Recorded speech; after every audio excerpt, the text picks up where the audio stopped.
Magalit kayo! Kailan may magbabago? End of the world! End of the world! Naghihiring pa kayo! Ano? May nakulong ba? May nakulong ba? Wala! Wala! As in wala!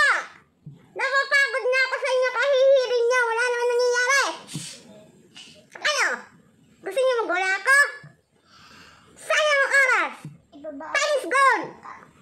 Hanggang ngayon, wala ba nakukulong, ha? Anong gusto niyo kaparusahan? Bitay!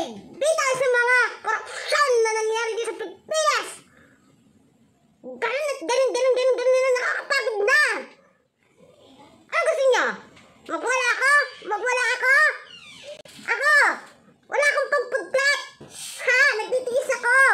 Pero kayo mga korupsyon kayo lang sa Pilipinas, wala lang ginawa kundi magbulsa ng mga budget!